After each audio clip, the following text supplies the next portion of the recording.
Hola amigos de YouTube, en esta oportunidad mis compañeras y yo hablaremos acerca de la genética del desarrollo y las enfermedades congénitas. Mi grupo está conformado por Alvarado Polo Valery, Gómez Torres Sandra, Maldonado Sánchez Melanie y quien les habla, Maza Capillo Rosalinda. Siguiente. Bueno, este es el temario que vamos a desarrollar en la exposición del día de hoy. Siguiente.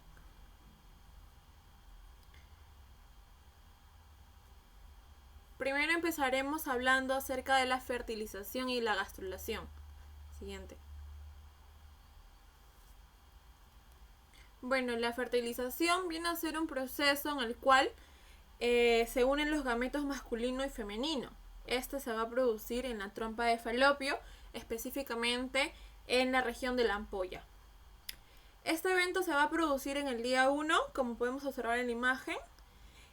Posteriormente a ello, en el día 2 se va a dar la división de la célula primigenia. En el día número 3 se va a observar un conjunto de células llamada la mórula. En el día 4 podemos ver una formación de un blastocisto incipiente. En el día número 8 se va a dar la implantación. Ya en los días posteriores se va a dar una adaptación al útero. En la semana número 3 se va a dar un evento muy importante que es la vasculogénesis y la angiogénesis. Estos fenómenos van a ser importantes ya que van a empezar a la formación de los vasos sanguíneos. Siguiente. Después, en el día 17 y 18, se va a dar la formación del eje anteroposterior. Asimismo, el epiblasto va a formar las capas germinales y también se va a formar el disco embrionario trilaminar. Ya en el día 22 hacia adelante se va a dar la formación del tubo neural, a lo que se le va a llamar la neurulación. Siguiente. Bueno, ahora hablaremos acerca de los genes del desarrollo. Siguiente. Estos se van a clasificar en 5 familias. Tenemos a los genes OX, a los genes PAX, a los genes SOX, a los genes TBX y a los genes de segmentación, que vamos a hablar más a detalle en las siguientes diapositivas. Siguiente. Primeramente vamos a hablar sobre los genes de mantenimiento, o también llamados host-peak genes. Estos de acá se van a expresar constitutivamente en todas las células de un organismo. ¿Qué quiere decir? Que son constantes. Estos se van a expresar de forma continua y estable en todas las condiciones celulares normales, ya que van a codificar proteínas que realizan funciones fundamentales. Por ende, van a ser esenciales para la supervivencia celular básica y, como su mismo nombre lo dice, células de mantenimiento van a servir para el mantenimiento de las funciones metabólicas generales. Entre sus funciones principales tenemos que va a servir para la transcripción, que le va a permitir que la información se lea y se use para fabricar las proteínas que necesita la célula. Por ejemplo, tenemos al gen POLR2A, que va a codificar una subunidad del ARN polimerasa 2, que esta viene a ser la enzima que lleva a cabo la transcripción. También como función tenemos a la traducción, que es el proceso mediante el cual la célula usa el ARN mensajero para construir proteínas. Por ejemplo, tenemos aquí a los genes de ribosomas, que estos codifican proteínas que forman parte del ribosoma. Tenemos al metabolismo energético, que es un conjunto de reacciones químicas que son fundamentales para obtener energía, también para construir moléculas y eliminar desechos. Aquí tenemos al GAD-PDH, que esta es una enzima clave en la glucólisis, que es la ruta que va a convertir la glucosa en energía. También como función tenemos al citoesqueleto, que como ya sabemos, va a mantener la forma de la célula, también va a ayudar a mover los organelos y es crucial, importante en la división celular. Por ejemplo, tenemos a la tubulina beta, que es un componente de los microtúbulos. Siguiente. Bien, ahora hablaremos sobre los genes de segmentación. Estos genes son esenciales en el desarrollo embrionario temprano. Estos genes van a controlar cómo se divide el embrión en segmentos, por eso se le llama genes de segmentación. Luego van a formar distintas partes del cuerpo, como la cabeza, el tórax, el abdomen. Pero entonces, ¿qué es lo que hacen estos genes de segmentación? Estos genes controlan un patrón corporal del embrión. También actúan en una secuencia precisa y regulada. Estos genes van a determinar qué parte del cuerpo se forma en cada segmento. Estos genes están activados tempranamente en el desarrollo, después de los genes maternos. Bueno, tenemos que estos genes se van a dividir en tres. Tenemos a los genes brecha, a los genes de par y a los genes de la polaridad segmentaria. A los genes de brecha, también llamados gap genes, van a dividir el embrión en las regiones grandes. Por ejemplo, van a dividir en cabeza, tórax y abdomen. Tenemos a los genes de la polaridad segmentaria. Bueno, primero, antes de saltearnos, tenemos a los genes de par, que van a dividir el embrión en bandas alternadas. Por ejemplo, cada dos segmentos, por eso se le dice genes de par, porque dividen en cada dos. Y bueno, ahora sí, tenemos a los genes de polaridad segmentaria, que esos acaban de establecer la estructura interna de cada segmento. Pero ¿cuál es su importancia? La importancia de estos radica que sin estos genes en el cuerpo no se forma un patrón correcto y entonces van a ser esenciales para que cada parte del cuerpo se desarrolle en un lugar adecuado. Siguiente. Tenemos ahora los genes OX. Bueno, estos genes vienen a ser un grupo de genes que contienen una secuencia de ADN específica que se llama homeobox. Estos van a contener 180 pares de bases aproximadamente. Esta secuencia codifica un homeodominio, que es una parte de la proteína que se une al ADN para activar o desactivar otros genes. Estos genes van a codificar factores de transcripción que regulan otros genes que están involucrados en el desarrollo. Bueno, su importancia radica en que los genes OX determinan qué estructuras se forman en cada segmento del cuerpo. Por ejemplo, qué es lo que se va a convertir en una cabeza, en un tórax, en el abdomen. Estos van a asegurar que cada parte del cuerpo se forme en el lugar correcto. Bueno, siguiente por favor. Bueno, en su estructura van a contener 38 genes que van a estar divididos en 4 grupos. Tenemos a los genes OXA, OXB, OXC, OXD. El gen OXA va a tener 11 genes, el OXB 9 genes, al igual que el OXC y el OXD. Entre sus funciones vamos a tener que va a controlar el desarrollo embrionario. Estos genes van a dirigir el desarrollo del embrión desde sus etapas más tempranas. Van a actuar como interruptores maestros que activan o desactivan otros genes para que las células formen partes específicas del cuerpo en el momento y lugar adecuado. También tenemos como función la organización del eje corporal. Estos deben desarrollarse las partes desde la cabeza hasta la parte inferior, a eso se le llama anteroposterior. Bueno, también tenemos la diferenciación celular, que va a ayudar a las células inmaduras se conviertan en las células especializadas que nosotros conocemos, tales como las células musculares, las células nerviosas, las células del tejido óseo, etcétera, ¿no? Bueno, también va a ayudar a la formación de órganos y tejidos. Estos genes también van a regular el crecimiento y la formación de órganos específicos. También tenemos, por ejemplo, los genes OXA11, que van a estar involucrados en el desarrollo de los riñones y del útero. Y tenemos como función la conservación evolutiva. Pero, ¿qué va a pasar si es que estos genes fallan? Pueden causar malformaciones congénitas.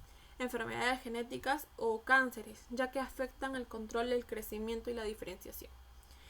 Como vemos en la diapositiva, ahí tenemos una mutación del gen OXD13 que causa la simpolidactilia.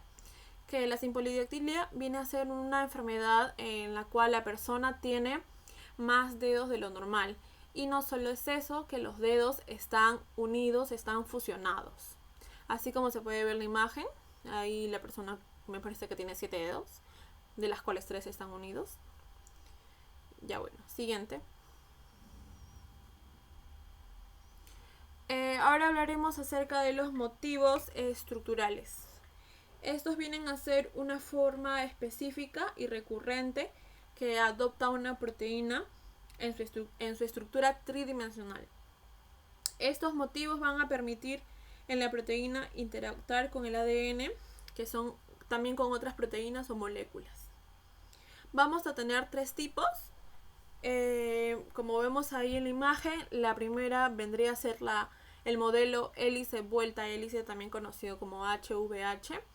Estos son los más comunes y se halla presente en los procariontes y también en los eucariontes. En el número 2 tenemos a los dedos de zinc, que esto viene a ser un pliegue de la cadena polipeptídica que abarca alrededor de 30 aminoácidos. Y por último tenemos a la cremallera de leucinas, que este va a contener leucinas en un alfa hélice, de tal modo que las leucinas están siempre separadas por 7 aminoácidos, lo cual hace que todas las leucinas estén en registro y orientadas hacia la misma cara externa. Bueno, también es importante saber qué es un homeodominio. Esto es una secuencia de 60 aminoácidos. Se va a plegar en una estructura con 3 hélices alfa. ¿Cuál es su función? Su función es unirse al ADN en regiones específicas para activar o reprimir estos genes. Bueno, sin este homeodominio, las proteínas homeobox no podrían reconocer ni tampoco controlar a los genes. Siguiente. Ahora tenemos los genes Pirate Box o los genes PAX. Estos vienen a ser una familia clave de los genes homeobox que juegan un papel crucial en el desarrollo embrionario, especialmente en la formación de los órganos y los tejidos específicos. Estos genes PAX codifican proteínas que van a ser factores de transcripción. Entre sus funciones tenemos que van a regular la proliferación celular, diferenciación y la migración celular durante el desarrollo.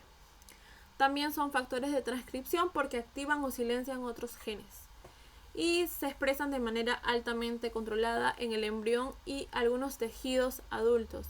De estos existen 9 genes en los ratones y también en los humanos, que veremos a continuación. Siguiente. Bueno, ahí como se puede observar en el esquema, en la tabla, tenemos los genes PAX, cuál es su órgano afectado y la función clave. Entre ellos vamos a destacar 3 principalmente, al PAX3, al PAX6 y al PAX2. El PAX3 va a afectar al sistema nervioso y también al pigmento de la piel, a la melanina. En el PAX6 va a afectar a los ojos, al cerebro y al páncreas. Y el PAX2 va a afectar a los riñones, al oído y al ojo. Bueno, tenemos a las enfermedades asociadas a estas mutaciones. Tenemos el PAX3 que ocasiona el síndrome de Waardenburg de tipo 1, para ser específicos. Este síndrome va a ser autosómico dominante. Bueno, pero ¿qué es este síndrome? Este síndrome es la ausencia de la melanina en la piel, ¿no? Como se puede ver ahí en la imagen, hay una persona que es de tez blanca que tiene los ojos claros, ¿no? Debido a esta mutación del gen. Tenemos también al PAX6 que causa aniridia. La aniridia es una condición ocular congénita donde una persona nace sin iris o con un iris incompleto. Y tenemos al PAX2 que ocasiona el síndrome renal coloboma, ¿no? Siguiente, por favor.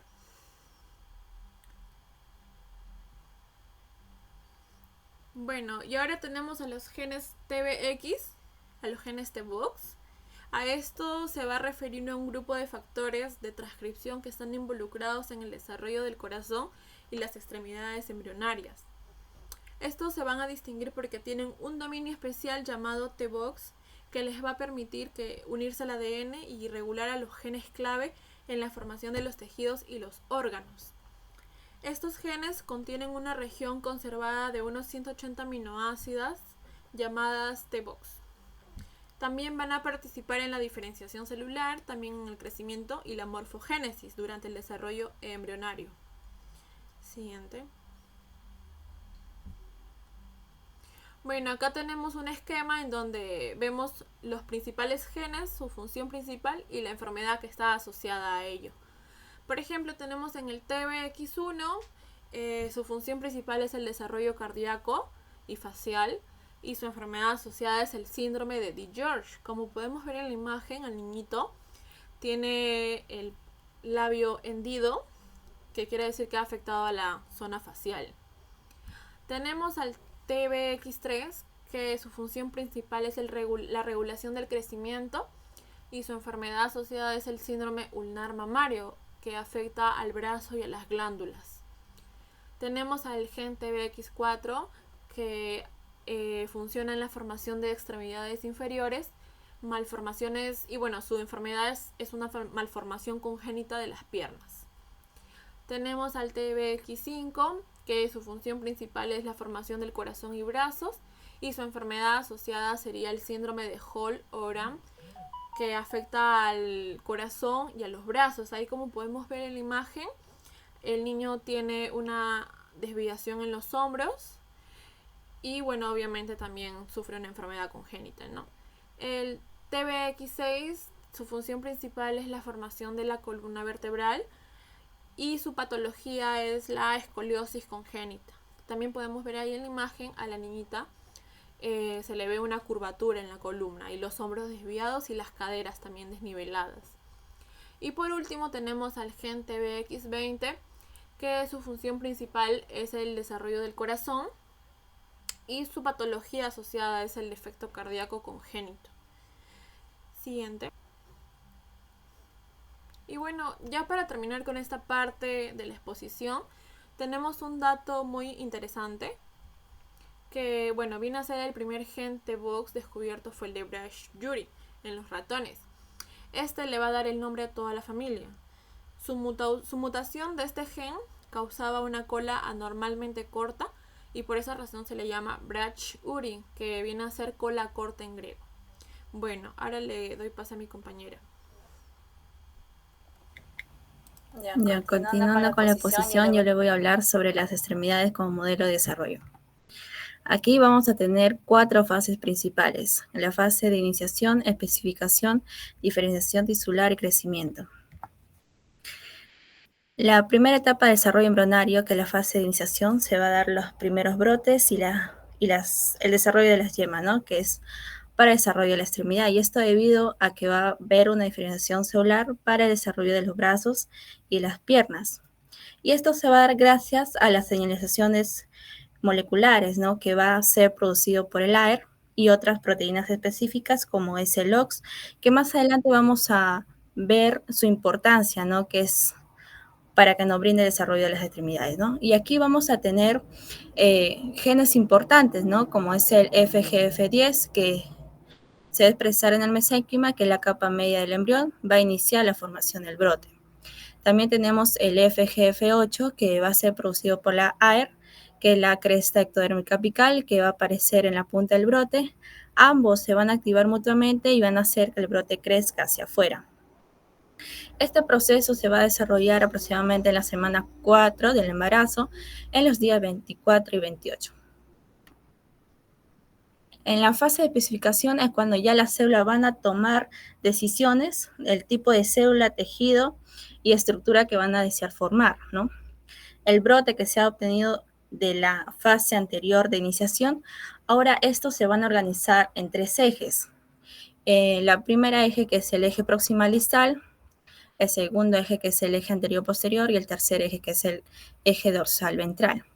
En el primer eje, que es el eje proximal distal, va a estar controlado, ¿no? Por un gen que es el FGF8, que desde el AIR va a estimular el crecimiento hacia la parte distal. Y el eje anterior posterior, que va desde el pulgar al meñique va a estar controlado por el gen SHH que se produce en la zona de actividad polarizante. Y el eje dorsal ventral que forma, ¿no?, del dorso hacia la palma de la mano va a estar controlado por el gen WNT7A que se expresa en el lado dorsal y también por el gen BMPS que son proteínas morfogénicas óseas que se expresan en el lado ventral. Y como les estaba mencionando, va a también tener una función importante los genes OX. No le he mencionado todo aquí, pero por ejemplo tenemos el OXA9-10 que ayuda al desarrollo del brazo, el OXA11 que ayuda al desarrollo del antebrazo y el OXA13 a lo que son de las manos y dedos, ¿no? Este proceso va a suceder en la semana 5 hasta la semana 6 del embarazo. En la fase de diferenciación es aquí cuando las células van a adoptar sus características y funciones especializadas, ¿no? Tanto el mesénquima y el ectodermo van a dirigirse a formar estructuras ya como vasos sanguíneos, piel, huesos y músculo, ¿no? Es importante rescatar las características claves como son las células mesenquimales, ¿no?, que se diferencian para el desarrollo de hueso, músculo y tejido conectivo. Aquí también el ectodermo se va a transformar en lo que es la piel y va a haber la formación de tejidos nerviosos y esto va a hacer que la extremidad controle su movimiento. En las células mesenquimales también del hueso se van a transformar en los osteoblastos, ¿no? Los osteoblastos lo que van a formar es la estructura ósea de la extremidad y las células musculares se van a transformar en miocitos y esta va a hacer que la extremidad adopte su función motora. Y este proceso se va a dar a las finales de la semana 6 hasta la semana 7.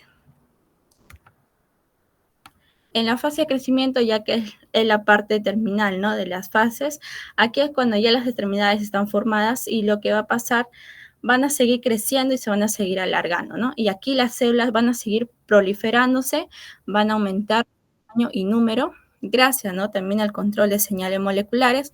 Acá vamos a tener genes y factores que van a contribuir, como es el FGFS y el IGFS, que van a estimular el crecimiento celular, el BEGF, que forma los vasos sanguíneos, también tenemos el BMPS y SHH, que modelan los dedos y articulaciones correctamente.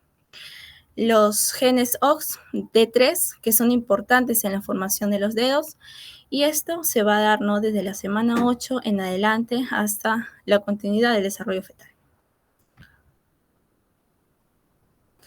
Ahora también vamos a hablar sobre algunas patologías que es por causa de algunos deficiencias, ¿no?, de genes o también problemas ambientales, ¿no? Aquí también tenemos la meromelia, que es la ausencia parcial de una o más extremidades, la amelia, que es la ausencia total de una o más extremidades, la focomelia, que es la ausencia de huesos largos de una o más extremidades provocado por teratógenos como la talidomida. La braquidactilia, que se caracteriza por los dedos cortos, la sindactilia, que son los dedos fusionados principalmente por una falla de la apoptosis del mesénquima. Ahora también les voy a hablar sobre el genes de desarrollo y cáncer. La mutación de ganancia de función frente a pérdida de función. Primeramente les voy a hablar sobre la ganancia de función. ¿Qué es la ganancia de función? Las mutaciones de ganancia de función ocurren cuando un gen adquiere una nueva función o se activa en exceso, llevando a un aumento de actividad o la producción de una proteína anormalmente activa. ¿Qué es lo que nos va a provocar? Nos va a provocar sobreexpresión de un gen. El gen puede producir más proteína de lo normal. No va a producir activación incontrolada, que la proteína generada puede estar siempre activa, incluso cuando no debería. No va a provocar funciones anormales, que en algunos casos la proteína puede tener una función. Ejemplo tenemos como el gen RAS, ¿no? Una mutación del gen RAS puede mantener la proteína siempre activa, enviando señales constantes para que la célula se divida, incluso sin estímulos externos, lo que puede llevar a cánceres como el de páncreas y de colon. Ahora, la pérdida de función. La mutación de pérdida de función ocurre cuando un gen pierde su capacidad de funcionar correctamente. Esto puede ser porque el gen se inactiva parcialmente o por completo, ¿no? o porque la proteína que produce sea defectuosa o no se produce, lo que no va a provocar es la inactivación de un gen. También la desregulación celular.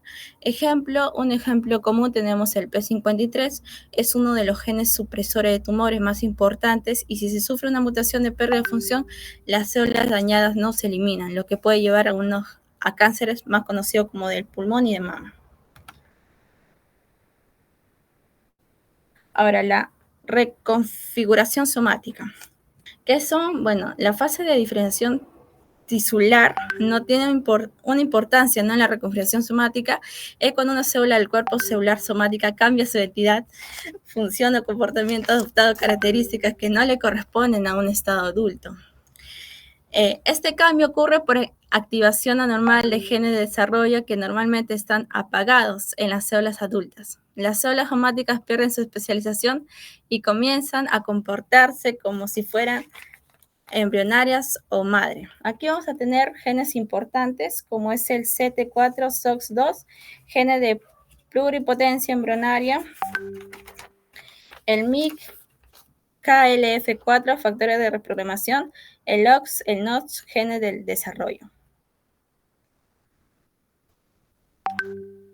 Y bueno, y efectos en el cáncer, vamos a tener que van a crecer sin control, van a evitar la muerte celular, invaden otros tejidos y generan nuevos vasos sanguíneos para alimentar el tumor. Y eso sería todo de mi parte.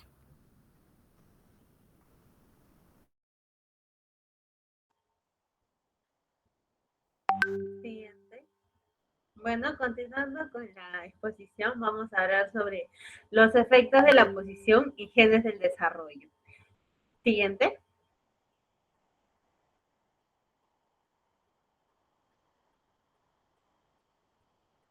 Como sabemos, existen diferentes anomalías del desarrollo que se van a dar debido al efecto posicional, ¿no? En el cual va a haber un reordenamiento genómico que puede darse por la translocación, la inversión o la inserción. Esto afecta directamente a los genes de desarrollo como el OX, el PAX, etcétera, ¿no? Bueno, ¿esto qué causa? Causa malformaciones, defectos de segmentación, pérdidas o ganancias en las estructuras. Por ejemplo, puede ser lo que viene a ser la holoprosencefalia, en el cual cuando nosotros vamos a identificar esta anomalía nos va a brindar el punto probable de rotura en el cual va a estar implicado esta reconfiguración. Los puntos de rotura en pocos casos se encuentran de 10 a 1000 kilobases en dirección retrógrada o anterógrada a lo que viene a ser el gen. Cuando hablamos del punto de rotura, estos puntos de rotura se van a encargar de separar la región codificante del gen de los elementos reguladores. Si es que este punto de rotura no se encuentra en el ángulo cubierto en el cual se hacen las pruebas para ver estas anomalías, generalmente lo más probable es que esta mutación intragénica pase desapercibida. Por lo cual es como si es que no estuviera, pero sí está, si no es que el punto de rotura se quiebra en la zona que no debería ser. Siguiente, por favor.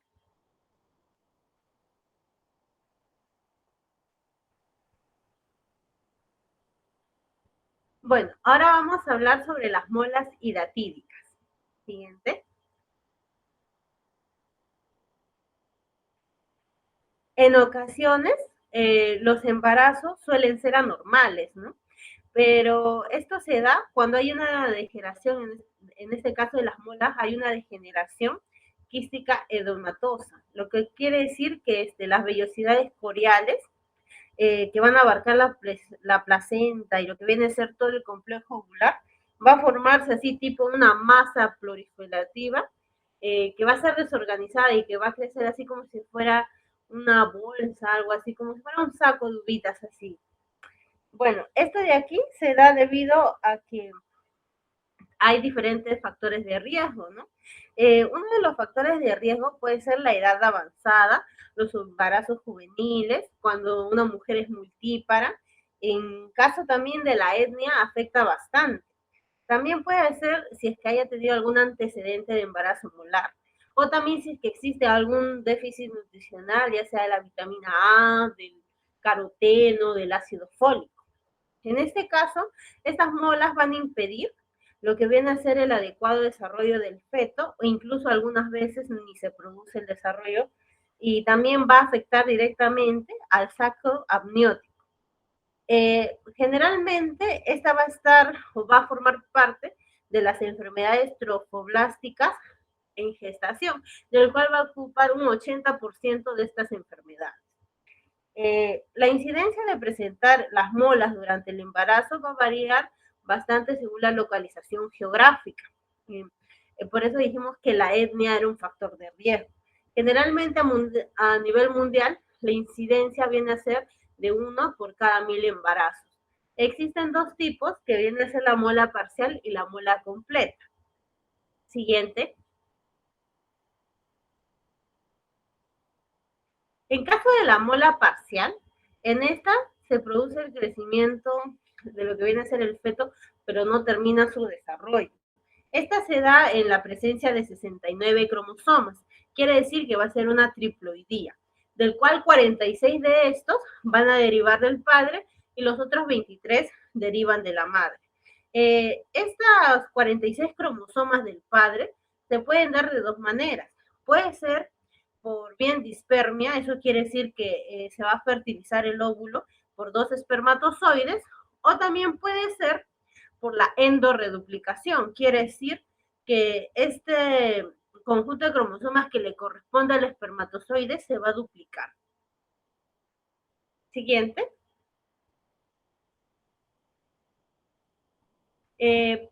Presenta, en caso de la mola parcial, algunos síntomas que vienen a ser su cuadro clínico, en el cual vamos a encontrar que va a presentar ginecorragia, también que la altura uterina va a ser mayor a la edad establecida de su edad gestacional, o sea, va a tener la panza, si es que tiene de 3 meses, va a tener como una pancita de 5 meses. En este caso, el 2,5% de estas pacientes van a tener preeclampsia, y también se va a decir que hay una baja asociación, ¿no?, con el hipertiroidismo. Por eso es que siempre se le hace a ellas el dosaje de tiroidismo. También va a haber lo que viene a ser la hiperemesis gravídica, que quiere decir que la mamá va a estar en constante vómito. También cuando encontramos nosotros las molas, siempre vamos a encontrar la presencia de lo que viene a ser los quistes decoluteínicos. También ellas van a sentir sensibilidad o dolor pélvico. No de manera continua, pero van a sentir. En su caso, no hay cambio en el tamaño del útero, crece de manera normal, no se va a deformar ni nada. Pero sí va a presentar lo que viene a ser las afecciones endocrínicas mediante la beta-HCG. Siguiente. En su caso, para diagnosticarlo existe dos maneras, ¿no?, muy conocidas, que vienen a ser el ultrasonido o la histopatología. El ultrasonido se da a través de la ultrasonografía, en el cual vamos primero a observar las partes fetales, si están completas, si están presentes. También los latidos del corazón, en el caso de que se encuentren en niveles muy bajos o bien ausentes. Estas van a presentar líquido amniótico, a comparación de la mola completa, y también va a haber un aumento del grosor de la placenta. De manera histopatológica, vamos a ver que se va a ver la aparición parcial de vellosidades hidrópicas y también una proliferación mínima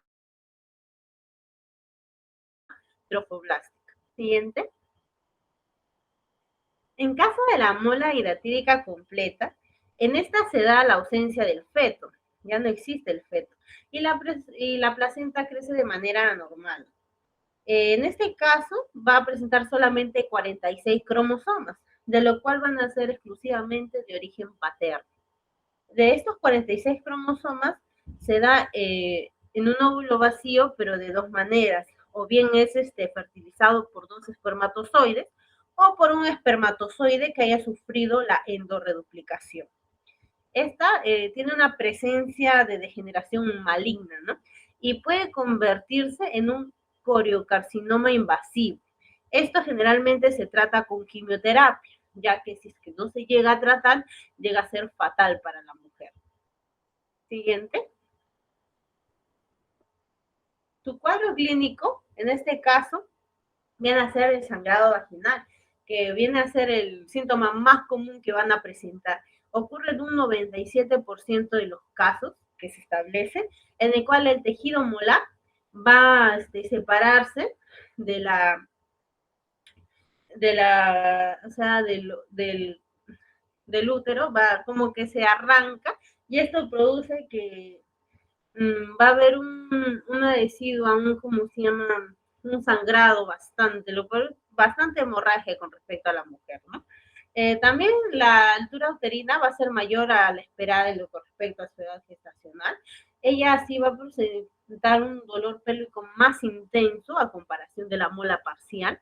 En su caso también va a presentar lo que viene a ser la hiperemesis gravídica, y el caso de pacientes con preeclampsia va a ser mayor a comparación de la mola parcial, ya que esta va a ser de un 27% de los casos. También va a presentar el hipertiroidismo, por eso dijimos que se hacía el dosaje de tiroides, y también, como dijimos siempre, con las molas va a venir lo que vienen a ser los quistes tecoluteínicos. Siguiente.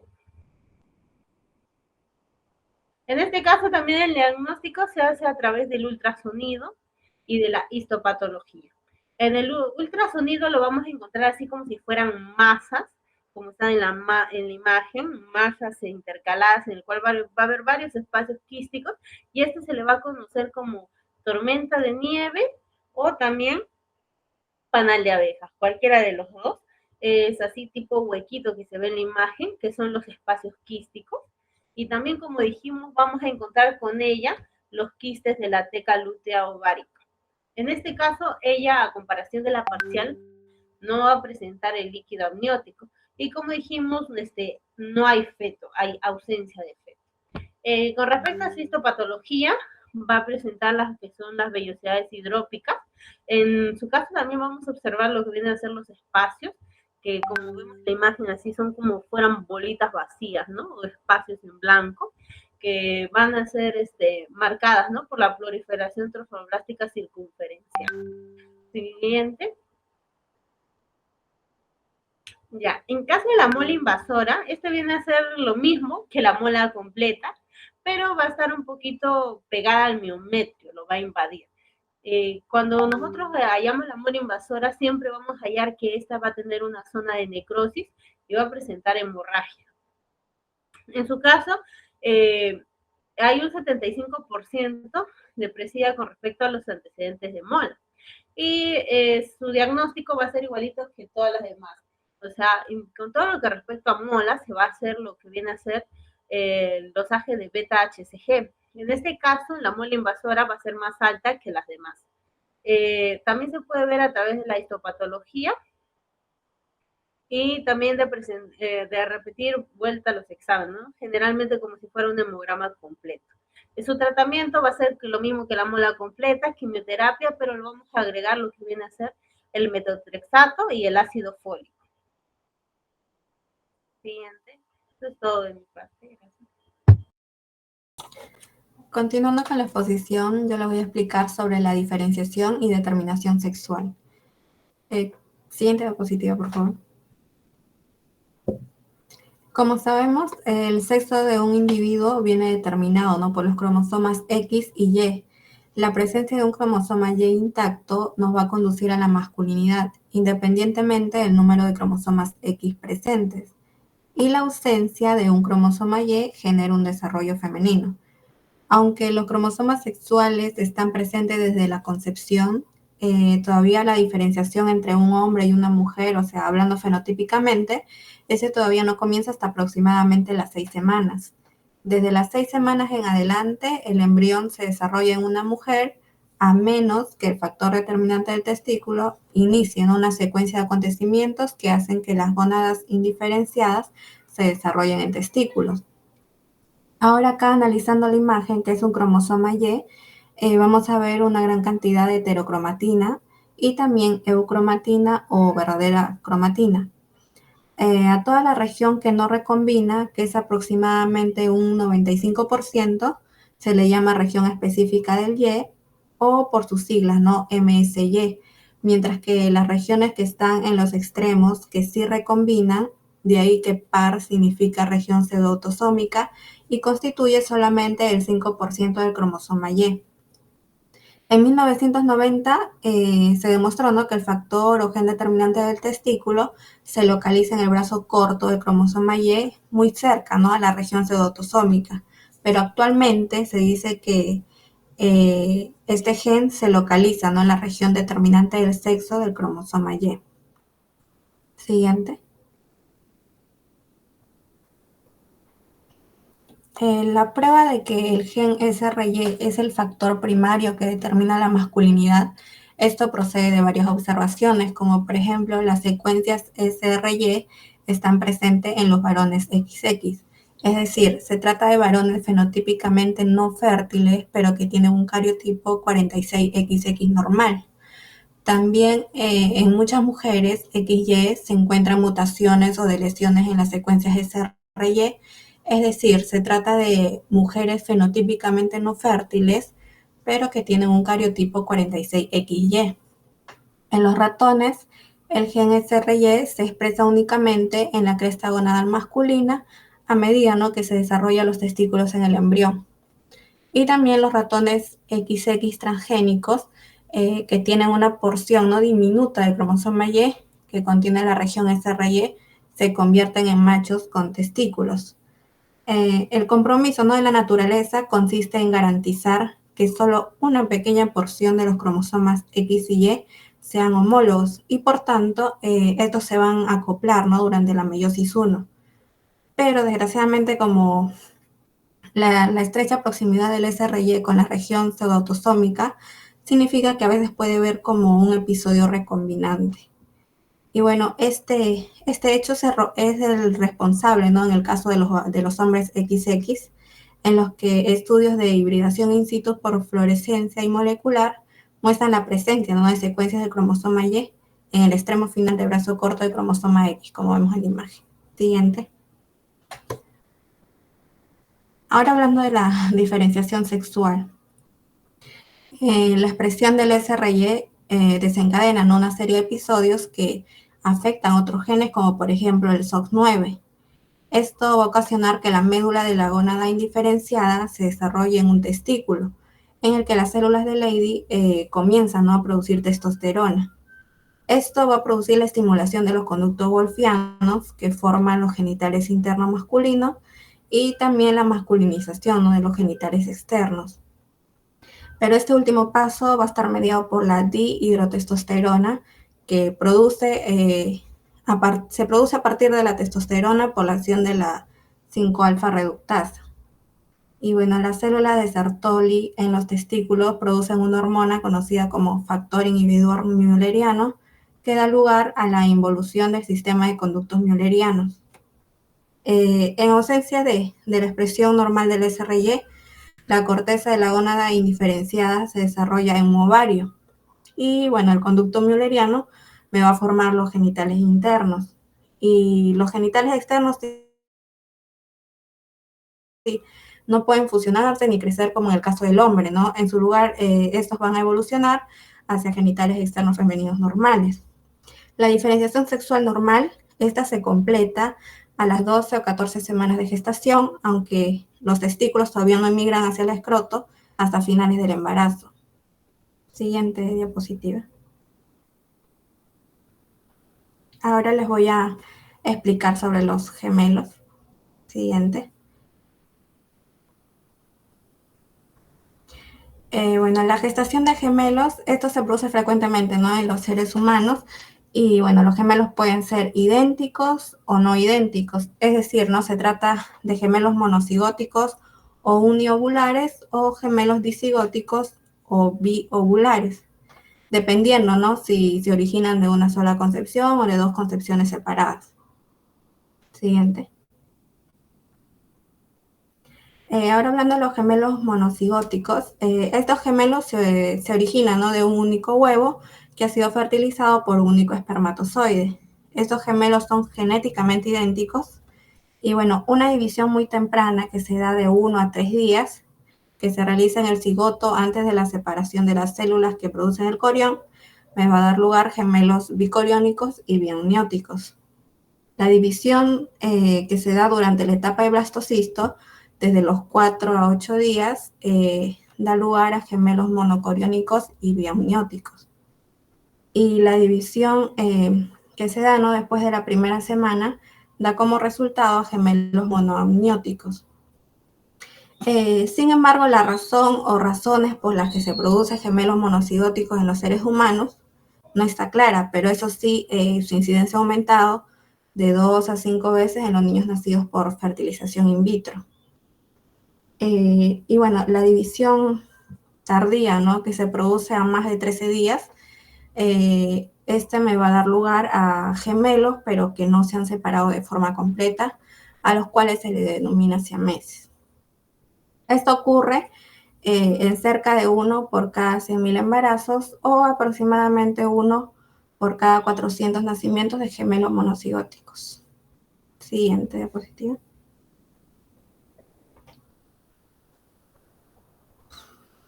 Como dije, estos gemelos que no se han separado de forma completa se le va a denominar siameses, en memoria, ¿no?, de Chang y En, que estos en 1811 nacieron unidos por la parte superior del abdomen en Tailandia, conocida entonces como Siam. Entonces Chang y En se ganaron la vida, ¿no?, con éxito, ya que se exhibían en exposiciones en Estados Unidos, donde también se establecieron, se quedaron a vivir, se casaron y bueno, tuvieron una gran cantidad de hijos. Ellos permanecieron unidos hasta su muerte y fallecieron, ¿no?, a la edad de 62 años. El consciente de individuos de los dos sexos, ¿no?, para los siameses está notablemente distorsionado y cerca del 75% son mujeres. Siguiente. Los gemelos disigóticos, ¿no? Estos gemelos se producen por la fertilización de 2 huevos por 2 espermatozoides y no tienen más relación genética que la de los hermanos y hermanas, ¿no?, ya que estos comparten por término medio el 50% de los mismos genes de cada progenitor. De ahí que algunas veces se le denomina también gemelos fraternos o también mellizos. Estos pueden ser del mismo sexo, como también no pueden ser, o también se pueden parecer, como también no. Estos gemelos disigóticos son dicoriónicos y diamnióticos, y su incidencia, bueno, varía, ¿no?, desde aproximadamente 1 por cada 100 partos en las poblaciones afrocaribeñas hasta 1 por cada 500 partos en Asia y en Japón. Los factores, ¿no?, que entrañan un aumento de riesgo por los embarazos gemelares disigóticos es, por ejemplo, la edad materna elevada, los antecedentes familiares positivos, también el uso de fármacos inductores de la ovulación, como por ejemplo el clomifeno. Gracias.